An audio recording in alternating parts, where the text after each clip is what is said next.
그거에 진짜 알러지 진짜 없거든요. 근데 이번에 그거 먹었는데 이상하게 이렇게 됐어요.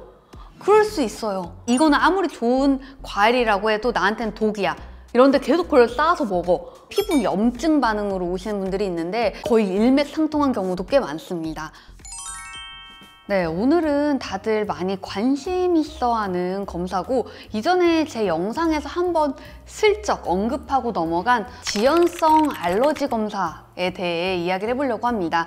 이 면역 과민 반응이라는 거는 우리 항원에 대한 이 항체의 비정상적인 면역 반응을 뜻하고요. 계속 나를 점점 더 과민하게 만드는 거죠. 그래서 이 똑같은 면역 반응이더라도 급성으로 나타나는 거냐, 지연성으로 혹은 만성으로 나타나느냐에 따라서 타입이 분류가 되기 때문에 알러지 검사 해봤는데 하더라도 좀 다를 수 있다는 점 먼저 말씀드리고요. 살짝 포 뜨듯이 스킨에다가 이거를 주입해서 이게 알러지가 없는지를 직접 검사하는 방법들이 있어요. 그런 게 이제 알러지 스킨 테스트 검사고요. 이거 외에도 이제 혈액으로서 우리 IgE의 유무를 확인하는 검사들로 뭐 마스트 검사, 이뮤노캡 검사 등이 있습니다. 그럼 지연성 알러지하고 기본적인 알러지하고 뭐가 다릅니까? 라고 한다면 꽃가루에 노출되거나 내가 알러지가 있는 음식이나 이런 걸 먹었을 때 히스타민 반응이라고 해서 붉어지고 가려워지고 근질근질한 거. IgG 같은 경우에는요, 좀 숨겨져 있는 그런 숨은 알러지라고 보시면 되세요. 그래서 주요한 거는 이제 음식물입니다. 그리고 최소 3일 이후. 급성 알러지 반응은 내가 먹자마자, 갑각류를 먹자마자, 대게를 먹자마자 막 반응이 일어났어.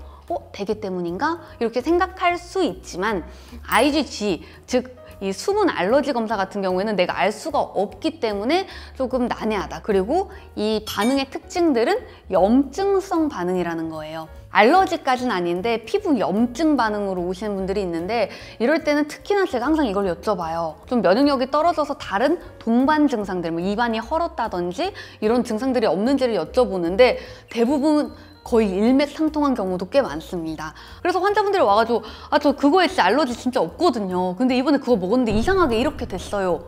그럴 수 있어요. 특정 음식을 먹고 나면 유독 더 피곤하고 부스럼이나 돌기 등 약간 피부 질환이 자주 생기는 경우, 잦은 배 아픔과 두통, 뭐 불안감 이런 것들을 유발한 적이 있는지 한번 생각을 해볼 필요는 있어요. 근데 이게 정말 면역 반응이기 때문에 나의 베이스먼트의 면역력이 어떤가에 따라서도 이게 많이 천차만별이라는 점입니다. 저는 개인적으로 임신을 준비 중이시거나 산모분들에게도 좋을 거라고 생각이 드는 이유가, 초반에 이제 아이가 태어나고 나서 3개월까지는 엄마한테 면역력을 물려받는다고 많이들 알고 있죠. 그때 통과하는 게 바로 IgG입니다. 그 음식물에 한해서만큼은 아이한테 나중에 뭐 이유식을 먹이거나 할 때 좀 주의를 해볼 수 있다. 피디님도 딱 보면은 이 검사를 한다 하면은 해보고 싶지 않아요?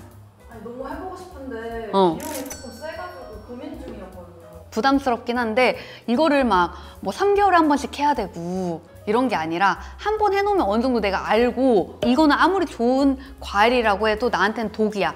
이런데 계속 그걸 쌓아서 먹어. 그것만큼 미련한 건 없다고 생각이 들어서 그런 면에 있어서 한 번쯤은 검사해보시라라고 말씀드려요. 우선적으로 혈액으로 이 검사를 진행을 하고요. 혈액으로 검사한 후에 이거에 검사를 이제 보내게 되면 그 검사 결과가 한 2주 정도 있다가 나옵니다. 그렇게 되면 내가 어떤 거에 알러지가 있는지 그 단계를 0단계부터 6개로 나눴는데요.